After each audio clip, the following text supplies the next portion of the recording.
ओम नमस्ते जी। आपका स्वागत है आपका अपना चैनल आओ वेद पढ़े में। इस चैनल पर केवल आचार्य प्रदीप कुमार शास्त्री जी का ऑनलाइन व ऑफलाइन शास्त्रीय कक्षाओं के वैदिक व्याख्यान उपलब्ध होंगे। अपने चैनल पर आने वाले वीडियो की सूचना पाना चाहते हैं तो लाइक और सब्सक्राइब करें तथा घंटी के बटन को दबाएं, जिससे कि वीडियो अपलोड होते ही सबसे पहले सूचना पा सकें। वेद पढ़ें पढ़ाएं, सुने सुनाएं, वेद का संदेश घर घर पहुंचाएं। ऋषि ऋण को चुकाएं, अपना कर्तव्य निभाएं, जीवन सफल बनाएं।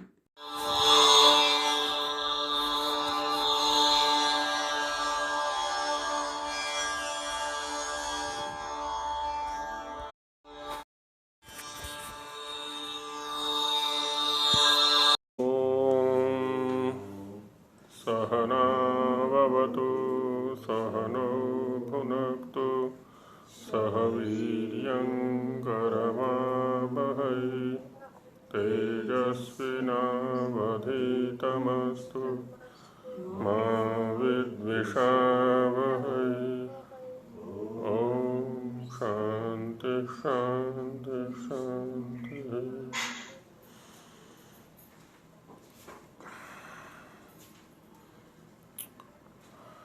एकमात्र वही उपास्य है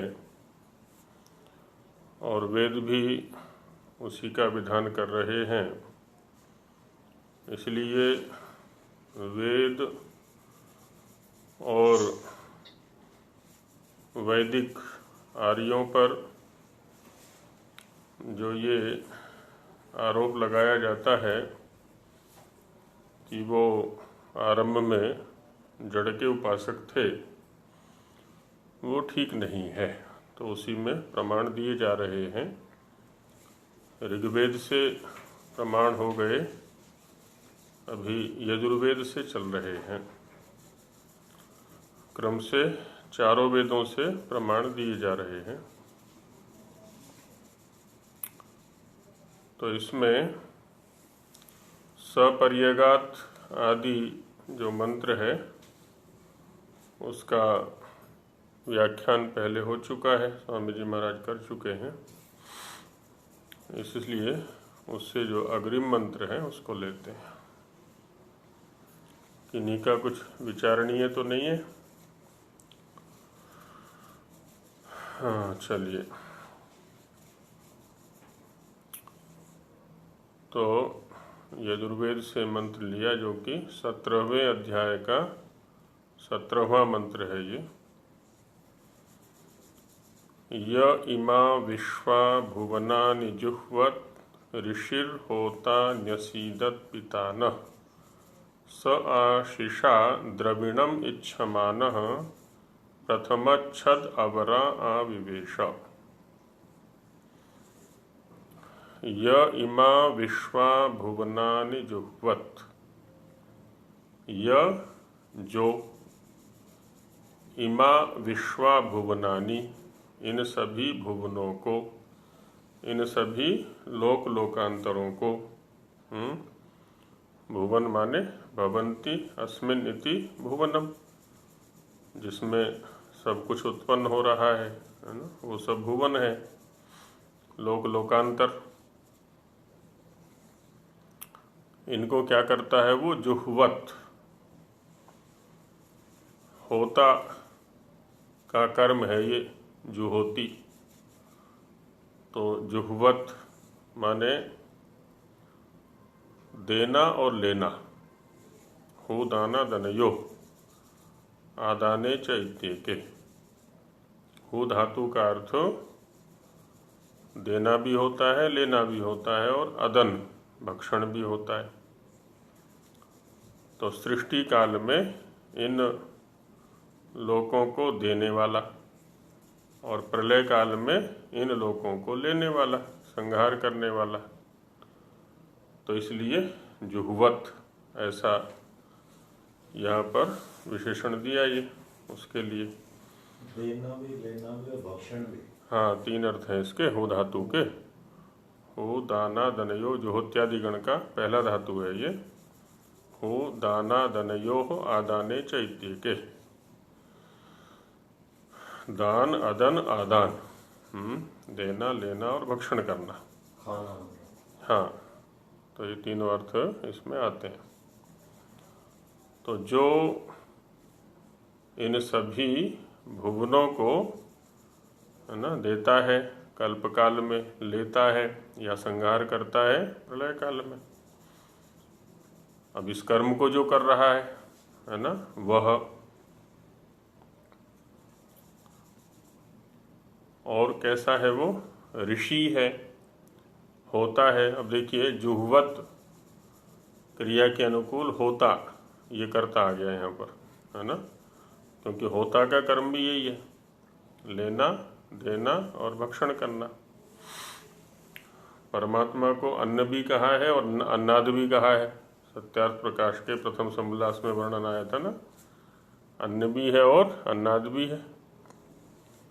अन्न उसको कहते हैं जिसका भक्षण किया जाए, और अन्नाद उसको कहते हैं जो भक्षण करने वाला है।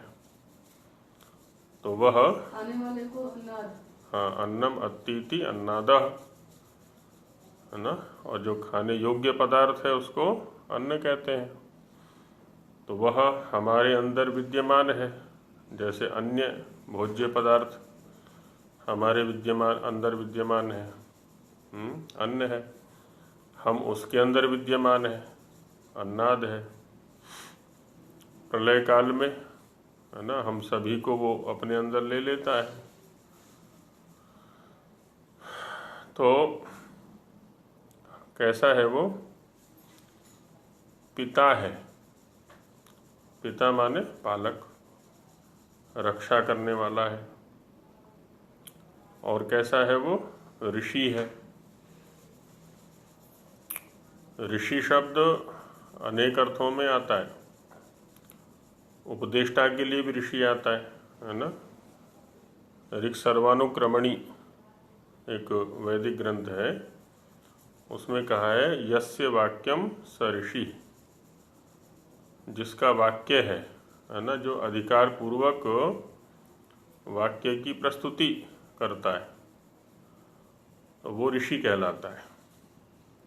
तो ये सारे के सारे मंत्र उसी के तो वाक्य हैं, वो ऋषि है, उपदेष्टा है, और वो होता है। और कैसा है वो? पिता है, पालक है, सभी का रक्षक है। तो ऐसा वह न्यसीदत यहाँ इस ब्रह्मांड के अंदर निरंतर रूप से, निश्चित रूप से असीदत विद्यमान है, व्याप्त है। तो जो इन सभी लोगों को देता भी है और लेता भी है, इनको उत्पन्न भी करता है और इनका संहार भी करता है। जो ऋषि है, उपदेष्टा है, या सर्वत्र गतिशील है, ऋषि गतौ धातु भी है। होता सब इन सब व्यवहारों को करने वाला है।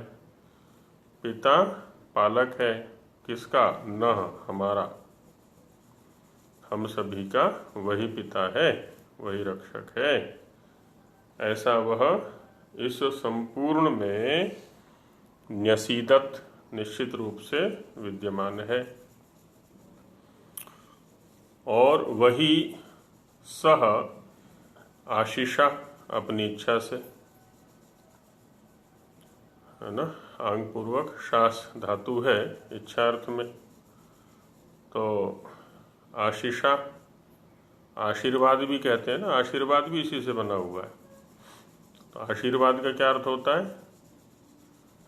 आशी ही माने इच्छा, और वाद माने कहना, अपनी इच्छा को कहना, किसी के सामने प्रकट करना, ये आशीर्वाद होता है।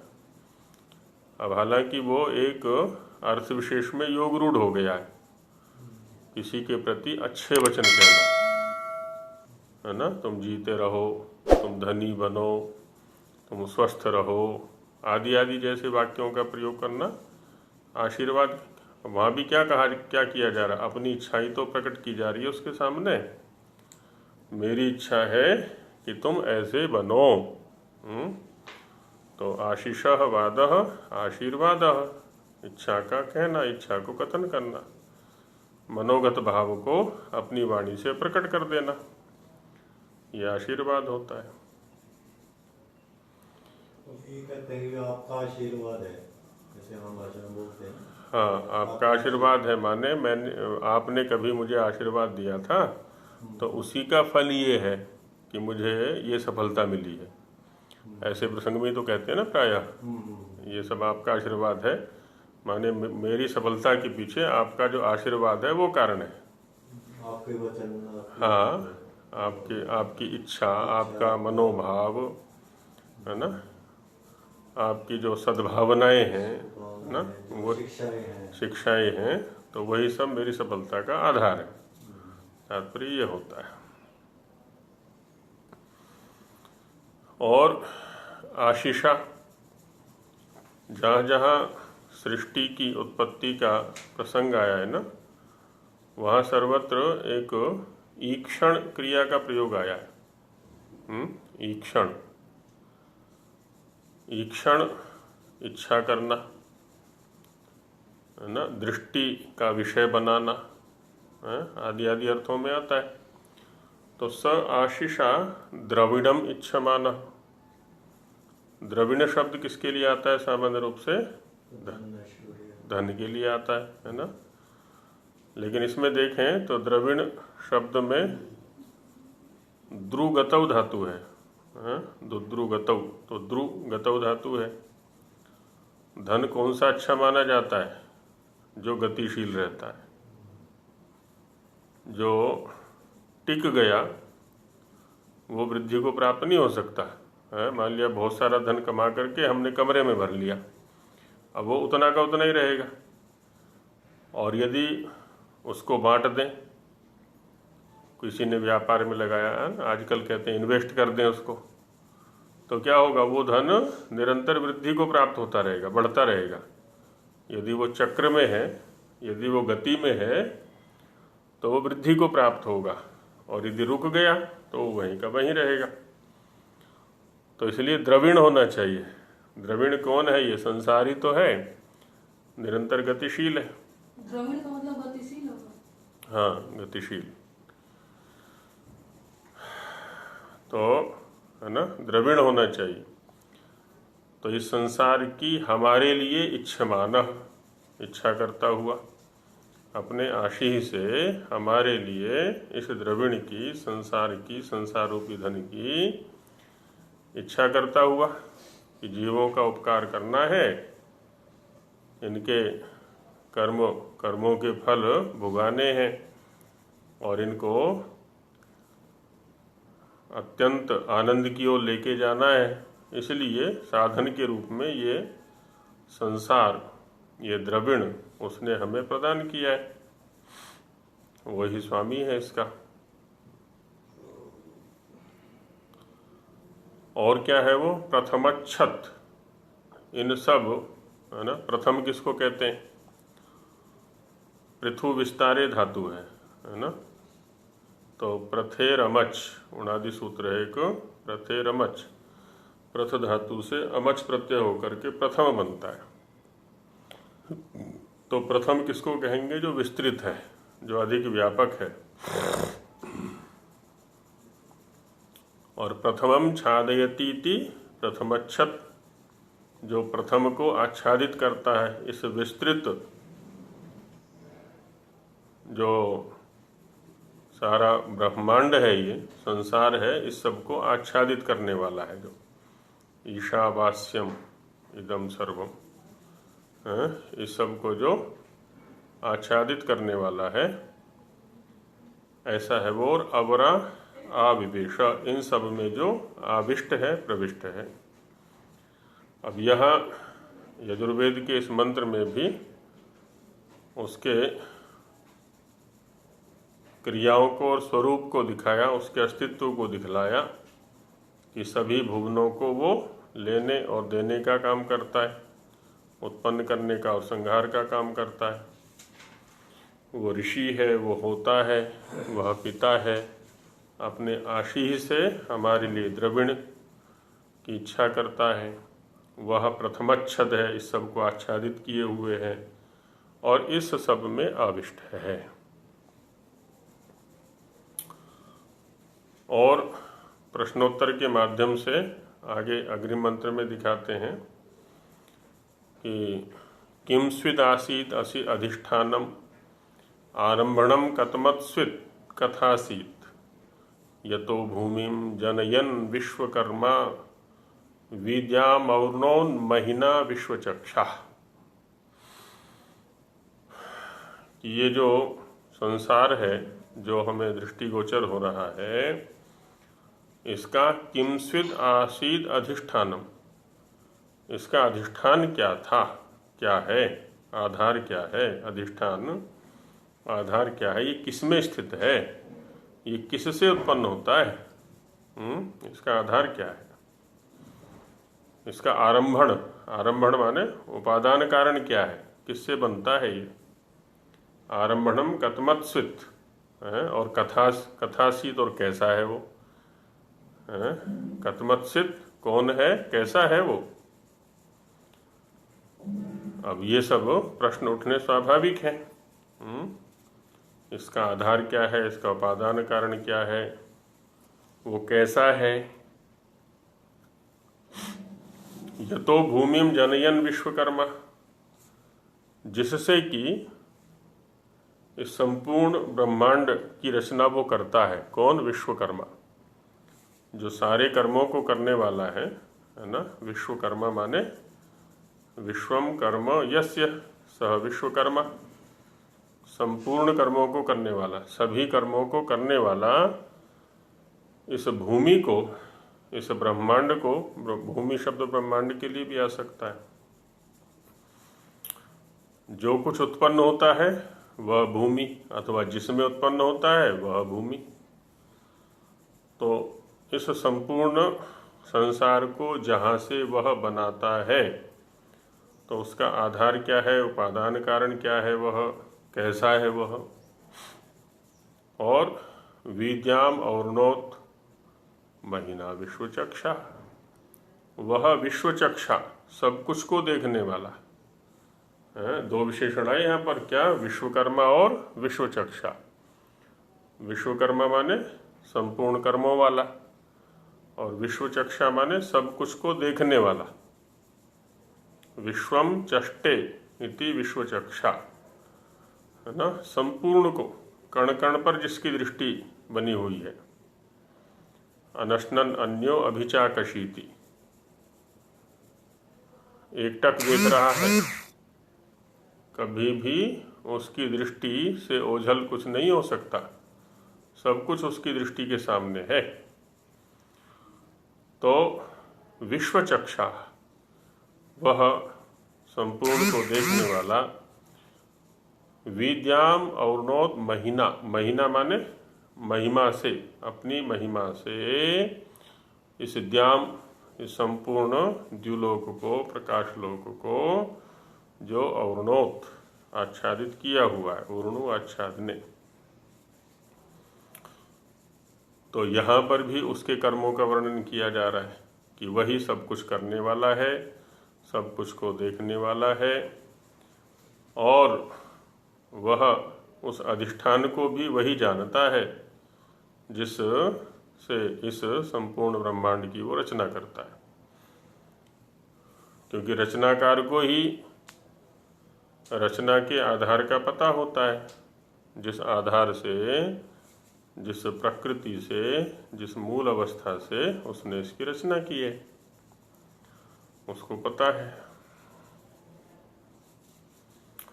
और कैसा है वो, उसके स्वरूप पर प्रकाश डाल रहे हैं आगे कि जी। आचार्य जी, व्याम और नौम इसको कैसे खोलेंगे जरा बताइए। द्याम द्वितीया एक वचन, और्णोत लंग लकार प्रथम पुरुष एक वचन, ऊर्णो या आच्छादने धातु है, तो द्याम अलग हो गया, और्णोत ये अलग हो गया, महीना ये अलग हो गया। द्याम द्युलोक को अथवा प्रकाशलोक को, और या जो द्यु को यदि हम उपलक्षण में लें यहाँ पर, तो जो भी प्रकाशलोक हैं, सूर्यादि लोक हैं, उन सबको जो और्णोत माने आच्छादित किए हुए हैं, ऊर्णोई आच्छादने धातु है, उससे और्णोत बनता है। इस सब को जो आच्छादित किए हुए है, कैसे? महीना, अपनी महिमा से। तो वो विश्वचक्षा है और वो विश्वकर्मा है ना, ऐसा है वो। और उसका स्वरूप दिखाते हैं, देखिए कितना व्यापक स्वरूप है मंत्र के अंदर, कि विश्वतश्चक्षुर उत विश्वतो मुखो, विश्वतो बाहुर उत विश्वतस्पात्, सम बाहुभ्याम धमति सम पतत्रैः, द्यावा भूमि जनयन देव एकः। कैसा है वो? अब इस स्वरूप को हम अपने चरित्र में स्वीकारें, अपनाएं, कि विश्वतः चक्षु, चारों तरफ चक्षुओं वाला कोई भी स्थान ऐसा नहीं है जहां पर कि उसके सीसीटीवी काम न कर रहे हो। सब जगह से रिकॉर्डिंग हो रही है, और सीसीटीवी की जो रिकॉर्डिंग होती है वो तो कुछ समय के लिए होती है, लेकिन उसकी रिकॉर्डिंग ऐसी है जो सदा रहती है, कभी बिजली भी नहीं भागती उसकी। तो ये सीसीटीवी तो बिजली भागने पर काम भी नहीं करेंगे, कंप्यूटर चलने पर न चलने पर काम भी नहीं करेंगे, लेकिन वो तो अनंत शक्ति है। विश्वतः चक्षु, कहाँ कहाँ है चक्षु उसके? अब देखें, हमारे शरीर के अंदर भी उसके चक्षु हैं, हमारे मन के ऊपर भी उसके चक्षु लगे हुए हैं, हमारी बुद्धि के ऊपर भी लगे हुए हैं, हमारे बेडरूम में भी हैं, हमारे बाथरूम में भी, सब जगह हैं। जहाँ जहाँ भी हम ये सोचते हैं कि यहाँ हम छिपा के कर्म कर लेंगे, पर्दे डाल लेंगे, गाड़ी में काले शीशे लगवा करके, या और न जाने कितने प्रकार से हम छिपने का अथवा अपने कार्यों को छिपाने का प्रयास करते हैं कि यहाँ हमें कोई नहीं देख रहा।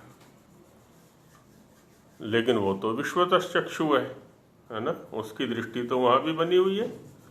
उसकी दृष्टि से ओझल होकर के थोड़ी ना कोई काम कर लेंगे हम। विश्वतश्चक्षु, चारों तरफ दृष्टि वाला है वो। उत विश्वतो मुख, प्रवचन सुनना है उसका, ईश्वर का प्रवचन सुनना है, तो कहते हैं कि चारों तरफ उसके उपदेश देने के मुख हैं। सृष्टि है, उसके विषय में बता रही है। वृक्ष का पत्ता देखें, फूल देखें, फूल की जो पंखुड़ियां हैं, जो परागकण हैं, उनको देखें। पानी कैसे जड़ में दिया गया और ऊपर तक पहुंच गया। वृक्ष का कोई भी हिस्सा ऐसा नहीं बचा जहां की पानी न पहुंचा हो, कैसे पहुंच गया। शरीर में मुख के अंदर पदार्थ डाला हमने तो केवल जो भी डालना था, लेकिन वह शरीर के कण कण में व्याप्त हो गया। उसका जो रस है, उससे प्राप्त जो शक्ति है, संपूर्ण शरीर को प्राप्त हो गई। कैसे हो गई जी? तो इस है ना संसार का कण कण उसके विषय में बता रहा है।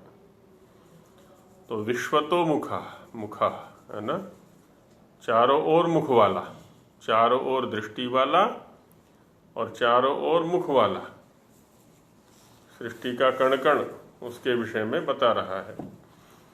और विश्वतो बाहु, बाहु किसके लिए आता है? बाधते अनेन या आभ्याम कर्माणि, जिनके द्वारा सभी प्रकार के कर्मों को बाधित किया जाता है, संपन्न किया जाता है, उनको बाहु कहते हैं। तो विश्वतो बाहु, चारों तरफ पराक्रम वाला, उसकी जो शक्ति है, उसका जो पराक्रम है, उसकी जो क्रिया है, वो भी चारों तरफ दिखाई पड़ रही है ना। दृष्टि चाहिए केवल उसको देखने की। और विश्वतस्पात, चारों ओर गति वाला, कोई स्थान ऐसा नहीं, कोई कण ऐसा नहीं, कोई क्षण ऐसा नहीं जहां पर कि उसकी गति न दिखती हो। तो दृष्टि भी सर्वत्र है उसकी, उपदेश भी सर्वत्र है उसका, बाहु पराक्रम शक्ति भी उसकी सर्वत्र दिखाई पड़ रही है, और गति भी उसकी सर्वत्र दिखाई पड़ रही है। तो ऐसा है वो। अब उसकी मूर्ति कैसे बनाए जी? कहाँ बनाए उसकी मूर्ति? हैं? कितने मुख लगाएंगे, कितने चक्षु लगाएंगे, कितने बाहु लगाएंगे, कितने पैर लगाएंगे, है ना। इन सब अवयवों को बनाने का साधन हमारे पास है ही नहीं कोई भी कि वो ईश्वर की मूर्ति हम बना सके। समबाहुभ्याम धमति संपतत्रयी, और वह अपने पराक्रम से, है ना, बाहुभ्याम अपने पराक्रम से, और पतत्रयी ही जो गतिशील परमाणुवादी हैं उनके द्वारा, है ना। पतत्र, पतत्र माने गतिशील, पतली गतौ से अत्रन प्रत्यय होकर के पतत्र बनेगा। परमाणु शब्द कैसे लिया यहाँ से? गतिशील, परमाणु को गतिशील, हाँ, वो भी हमेशा गतिशील रहता है। तो अपने पराक्रम से और परमाणुवादी जो सूक्ष्म साधन है प्रकृति के, उनसे द्यावा भूमिम जनयन, द्युलोक पृथ्वीलोक आदि लोक लोकांतरों को जनयन उत्पन्न करता है। वो देव एक, अकेला देव, असहाय देव, अद्वितीय देव, जिसको किसी की सहायता की आवश्यकता नहीं है और ना ही किसी में उसका सहायता करने का सामर्थ्य है। ऐसा वह अकेला इन सबको उत्पन्न करता है। तो ऐसा है वह ब्रह्म, है ना। इस रूप में उसकी उपासना करें। यहाँ प्रकट किया यजुर्वेद के मंत्रों से, इत्यादयो मंत्रा यजुषी बहवः सन्ति। यहाँ तो 2-4 मंत्रों को उद्धृत किया जा रहा है, बाकी वेद, है ना, भरे पड़े इस प्रकार के मंत्रों से, इस प्रकार के भावों से जो ब्रह्म के स्वरूप को दिखला रहे हैं। तथा सामवेदस्य उत्तरार्चिके त्रिकम, जैसे ऋग्वेद में मंडल, सूक्त, ऋचा अथवा अष्टक, अध्याय, वर्ग के रूप में विभाग हैं। यजुर्वेद में अध्याय और मंत्र के या ऋचा के रूप में विभाग हैं। वैसे ही सामवेद में पूर्वार्चिक और उत्तरार्चिक ऋचाओं का जो समुदाय है, संग्रह है, उसको कहते हैं आर्चिक। और 2 विभाग किए उसके, पूर्वार्चिक और उत्तरार्चिक। और एक अवांतर विभाग है उसमें, उसको बोलते हैं त्रिक। त्रिक शब्द आता है वैसे 3 ऋचाओं का जो समुदाय है ना, उसको बोलते हैं त्रिक। और ये सामवेद की पारिभाषिक संज्ञा है, इसलिए वहाँ एक त्रिक में प्रायः करके तो 3 ऋचाएँ हैं, पर कहीं 2 भी हैं ऋचाएँ, कहीं 3 से अधिक भी हैं। नाम उसको त्रिक दिया हुआ है। तो सामवेद से ऋचा दिखाते हैं कि अभित्वा शूर नो नुमो अदुग्धा इव धेनवः ईशानम अस्य जगतः स्वरदृशम ईशानम इंद्रतस्तुषः। अभित्वा शूर नो नुमः, हे शूर, त्वा तुम्हारे प्रति हम नो नुमः पुनः पुनः नमन करते हैं, झुकते हैं। हे शूर, त्वा तुम्हारे प्रति, आपके प्रति हम अभी नो नुमः, अच्छे प्रकार से नु स्तुतौ धातु है ना, तो नो नुमः, नु स्तुतौ से पुनः पुनः स्तुति करते हैं आपकी और प्रभीभूत होते हैं, झुकते हैं, विनम्र होते हैं। कैसे? अदुग्धा इव धेनवः। धेनु किसको कहते हैं? गाय को कहेंगे, हैं? पर गाय शब्द का अपना अर्थ है और धेनु शब्द का अपना अर्थ है। धेनु कहते हैं दूध देने वाली को, है ना, या जिसका पान किया जाए। धेट पाने धातु है।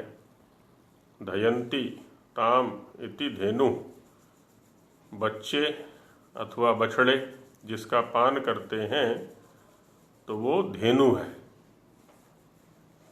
धाय, है ना, पुरुषों में धाय शब्द का प्रयोग कर देते हैं।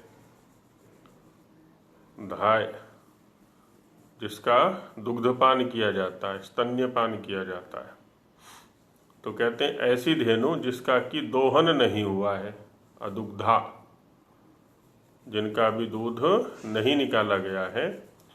जैसे वो अपने बछड़ों को दूध पिलाने के लिए, बच्चों को दूध पिलाने के लिए झुकती हैं, विनम्र होती हैं दूध देने के लिए, उसी प्रकार से हम आपके प्रति विनम्र होते हैं, झुकते हैं, समर्पित होते हैं। आप कौन हैं? ईशानमस्य जगतः, जो इस संपूर्ण जगत के, यहाँ दो शब्द आए हुए हैं, जगतः और आगे है तस्थुषः। पहले भी आ चुके हैं ये शब्द, सूर्य आत्मा जगतस्तस्थुषश्च। तो यहाँ जगत का अर्थ हो जाएगा गतिशील और तस्थुषः का अर्थ हो जाएगा स्थावर। तो इस गतिशील का जो ईशानम स्वामी है, आप इसके ईश हैं, स्वामी हैं, उसके प्रति, और स्वरदृशम, स्व कहते हैं सुख, स्वर्ग, द्युलोक, प्रकाशलोक, प्रकाश के समान जो विद्यमान है। स्वरदृशम, स्वर इव दृश्यते, जो स्व के समान दिखने वाला है, प्रकाश के समान दिखने वाला है, प्रकाश स्वरूप है जो, ऐसे आपके प्रति।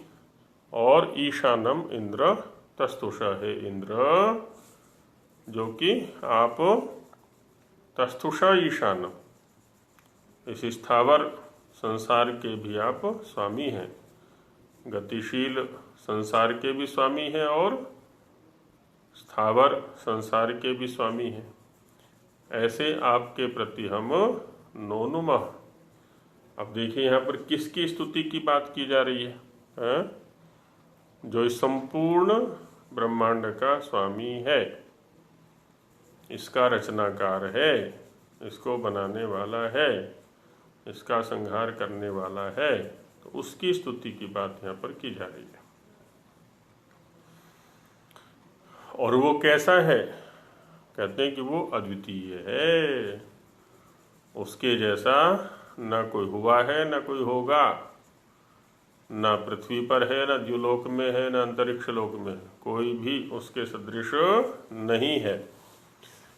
वही दिखाते हैं अगले मंत्र में, न त्वावा अन्यो दिव्यो न पार्थिवो न जातो न जनिष्यते अश्वायन्तो मघवन इंद्र वाजिनो गव्यन्तस्त्वा हवामहे। त्वावा, त्वावा माने तुम्हारे सदृश, अन्यो न, अन्य कोई नहीं है। न त्वावा अन्य, तुम्हारे सदृश अन्य कोई नहीं है। कहाँ? दिव्य, द्युलोक में, देवों में।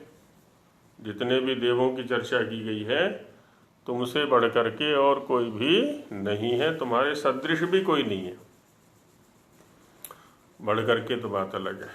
न पार्थिव, पृथ्वी संबंधित जितने भी देव हैं उनमें भी कोई तुम्हारे सदृश नहीं है।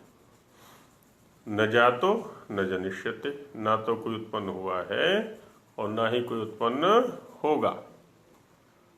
क्योंकि उत्पन्न कहाँ से होगा? तीन ही वस्तुएं हैं, ईश्वर है, जीव है और प्रकृति है। अब जीव तो सारे के सारे उसके सामने तुच्छ हैं, प्रकृति है वो जड़ है, उत्पन्न कहाँ से होना है? तो न था न होगा। इसलिए हे भगवान,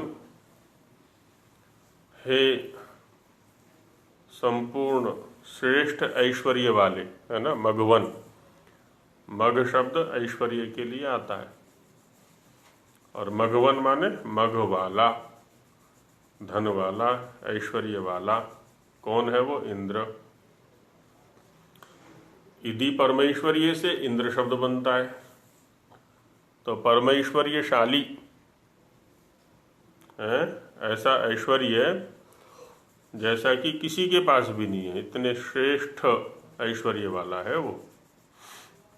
तो हे मघवन इंद्र अश्वायंत, हम अश्वों की कामना करते हुए, अश्व क्या है? गति या गति का साधन, शीघ्र गति का साधन। तो हम अपने लिए शीघ्र गति के साधनों की कामना करते हुए, है ना, यंतः माने कामना करते हुए, अश्वम इच्छन्तः, अश्वायन्तः, अश्वाघस्यात्। तो और वाजिनः, वाज कहते हैं बल को, है ना, बल वाले। और गव्यन्तः, गाह इच्छन्तः गव्यन्तः, गौओं की इच्छा करते हुए। अब देखिए, गौ जो है वो भी गति का साधन है और अश्व ये भी गति का साधन है। गौ गति का साधन कैसे है ना? एक तो स्वयं गतिशील वो है ही, दूसरा उससे जो हमें भोग प्राप्त होते हैं, क्या है? दूध है, दही है, मक्खन है, घी है, लस्सी है, गोबर है, मूत्र है, उसके श्वास प्रश्वास है, उसकी गंध है, उसका स्पर्श है ना, ये सब हमें गति देने वाले हैं, शरीर को बलिष्ठ रखते हैं, शरीर को शक्ति देते हैं। और अश्व कैसे गति का साधन है? इधर से उधर जाना है हमें, दूसरे स्थानों पर कार्य विशेष के लिए गति करनी है, उसका साधन अश्व बनता है। तो हमें अश्व भी चाहिए और गौ भी चाहिए, दोनों प्रकार की गतियों के साधन हमें चाहिए। शरीर हमारा स्वस्थ रहे, है ना, व्यावहारिक, और इस शरीर का आश्रय लेकर के हम परमार्थ के अनुकूल कार्यों को गति दे सकें, उसके लिए हमें अश्व भी चाहिए। तो ऐसी इच्छा वाले हम हवा में आपकी स्तुति करते हैं, आपका आह्वान करते हैं, आपके सानिध्य को चाहते हैं। अब देखिए यहाँ पर, है ना, उसका वर्णन आया, किस प्रकार का है वो? अद्वितीय है, उसके सदृश अन्य कोई नहीं है, न होगा, न था, ऐसा है वह। और दिखाते हैं आगे, ऋग्वेद में एक नासदीय सूक्त है, तो नासदीय सूक्त की भी प्रथम और अंतिम ऋचा को यहाँ पर दिखाते हैं। नासदीय सूक्त में सृष्टि तत्वों पर ही चिंतन किया हुआ है। नासदीय सूक्त उसको इसलिए कहते हैं क्योंकि उस सूक्त का प्रथम जो शब्द है ना वो नासद है। तो नासद शब्द अस्मिन् वर्तते इति नासदीय नासदीयम सूक्तम। नासद शब्द प्रथम जिस सूक्त का है उस सूक्त का नाम हो गया नासदीय सूक्त। अध्यायों का या सूक्तों का नाम रखने की ये भी एक प्राचीन शैली है कि उसके प्रथम शब्द को लेकर के उसी से अध्याय का नाम रख दिया जाता है। जैसे कवर्ग वर्णों में, तो कवर्ग किसको कहते हैं? कवर्ग का जो प्रथम वर्ण है वो क है, तो क से ही उन 5 का नाम डाल दिया कि ये क का वर्ग है। कस्य वर्गः कवर्गः। ऐसे ही चवर्ग जो 5 वर्ण है, 5 वर्ण में जो प्रथम है ना, उसके आधार पर उस वर्ग का नाम डाल दिया। तो ये प्राचीन शैली है। तो वैसे यहाँ पर भी नासद शब्द प्रथम है जिस सूक्त का, उस सूक्त का नाम दे दिया नासदीय सूक्त, है ना, ऋग्वेद में आया हुआ है। सृष्टि से पूर्व क्या स्थिति थी उसको दिखाते हैं इस मंत्र में, प्रथम ऋचा के अंदर, कि ना सदासीत नो सदासीत तदानीम, नासीद रजो नो व्योमा परो यत्, किमा वरीवः कुहकस्य शर्मन्, अंभः किमासीत गहनम गभीरम। सृष्टि के पूर्व जो प्रलय काल है, सब कुछ सूक्ष्म कारण में लय हो चुका है, स्थूल कुछ भी नहीं है। कहाँ तक गया? विलय होते हुए, प्रलय होते हुए प्रकृति पर्यंत, है ना। सांख्य वालों की जो प्रक्रिया है ना, तो प्रकृति तक तोड़ते हैं पदार्थों को वो। अब जैसे एक स्थूल उदाहरण हम लेना चाहें, अभी हमारे सामने एक शहर है या संस्था है, तो संस्था जिसको हम कह रहे हैं उसमें अनेक व्यवहार हैं। कैसे व्यवहार हैं? यह अध्यापन कक्ष है, यह छात्रावास है, यह अध्यापकावास है, यह यज्ञशाला है, यह पुस्तकालय है ना, ये वाचनालय है, आदि आदि व्यवहार हो रहे हैं। अच्छा, जब ये संस्था नहीं थी, क्या था? यहाँ पर ईंटें पड़ी हुई थी, सीमेंट के बोरे पड़े हुए थे, रेत पड़ा हुआ था, और कौन था जी? कारीगर थे, ठेकेदार, मजदूर आदि जो भी थे वो मिस्त्री।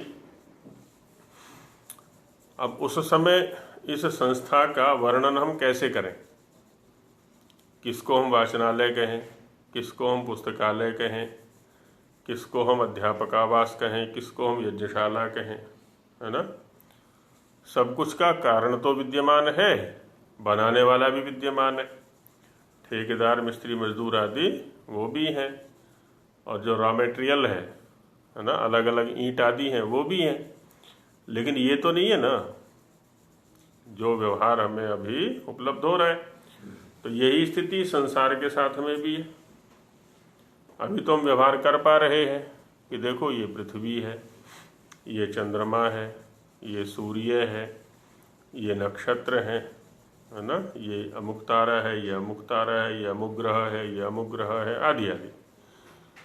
ये मनुष्य हैं, ये पशु हैं, ये वृक्ष हैं, कितने प्रकार के व्यवहार हम कर रहे हैं, है ना। ये जल है, ये हवा है।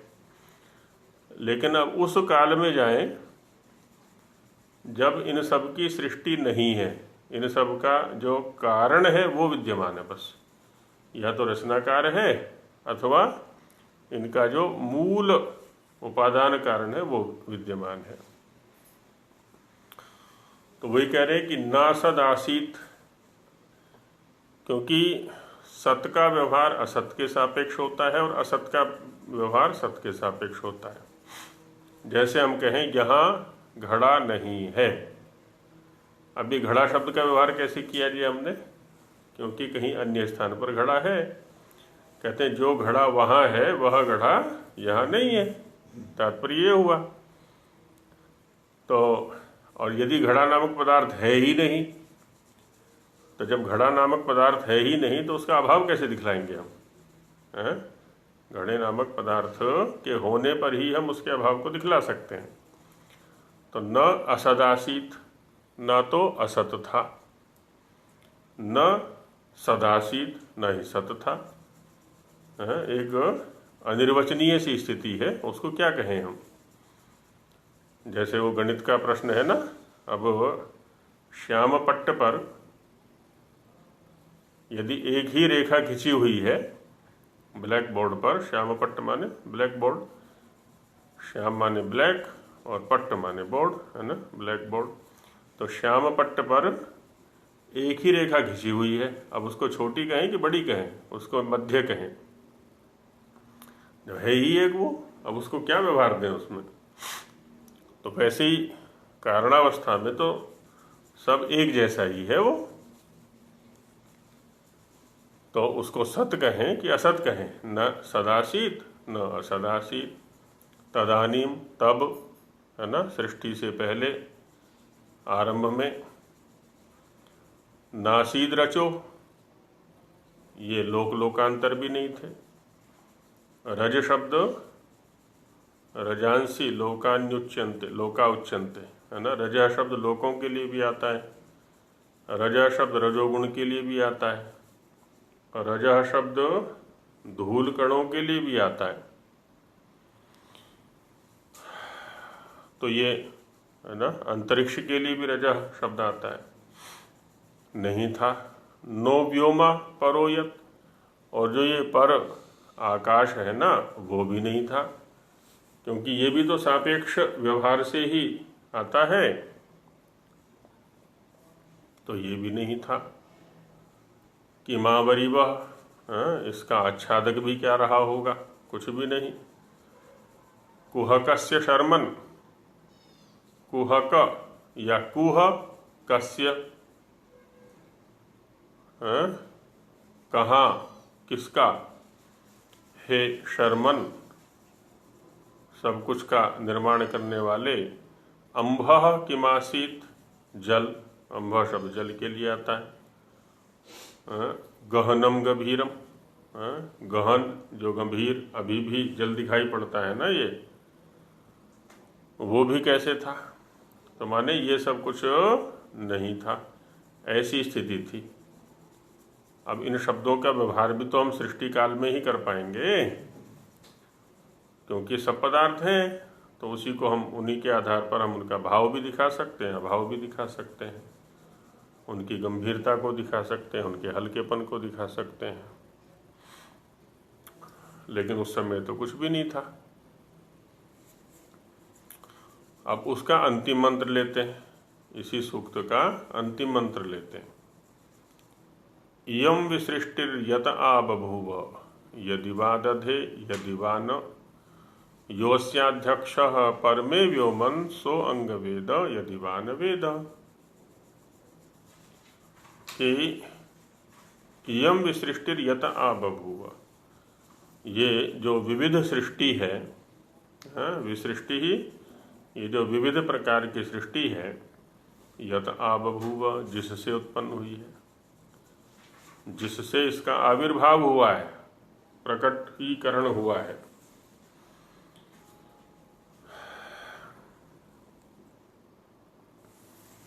अब यतः, क्योंकि आगे अध्यक्ष का वर्णन आ रहा है, यो अस्य अध्यक्ष,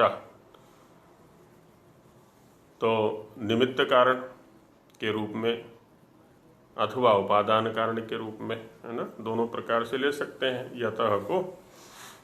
तो जिससे उत्पन्न हुआ, तो आ बभूव, यदि वा दधे यदि वा न, वह ही इसका दधे माने धारण करता है और धारण नहीं करता है।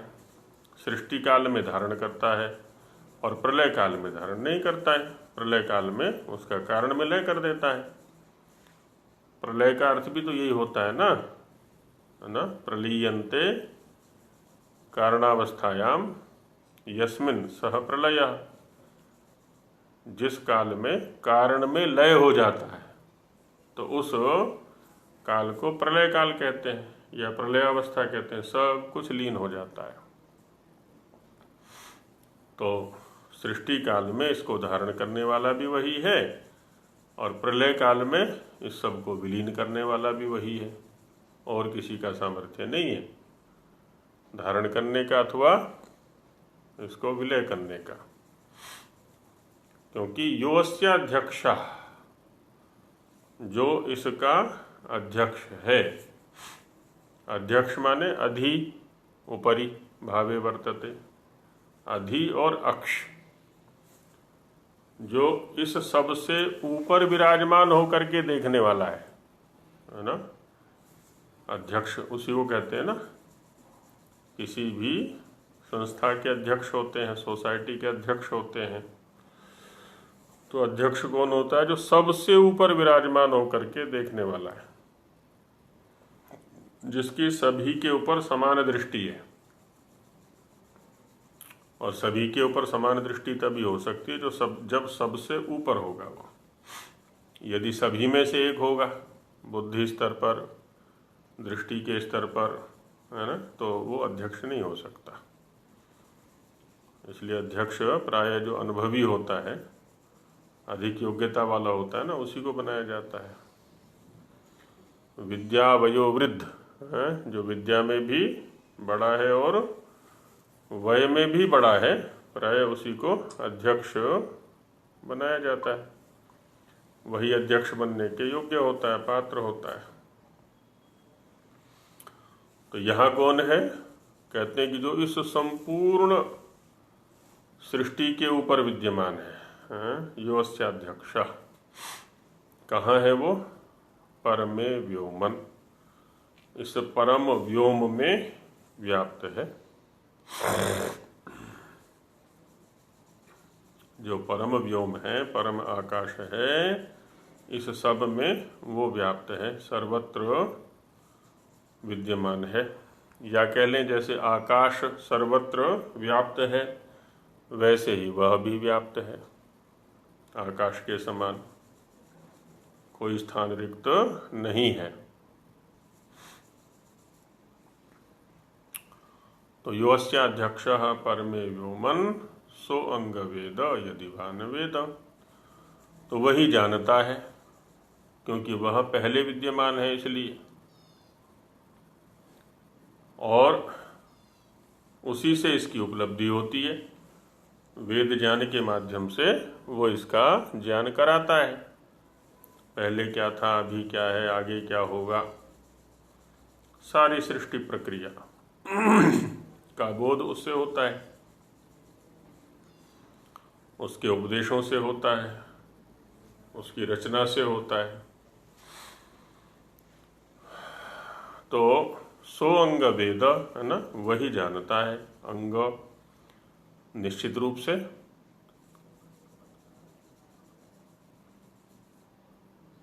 यदि वा न वेद। अब दो स्थितियों का वर्णन है यहाँ पर, एक कारण दशा का और एक कार्य दशा का। इस सृष्टि की कार्य दशा क्या है? जो विद्यमान दशा है, जिसको कल्प कहते हैं, जिसको सृष्टि कहते हैं।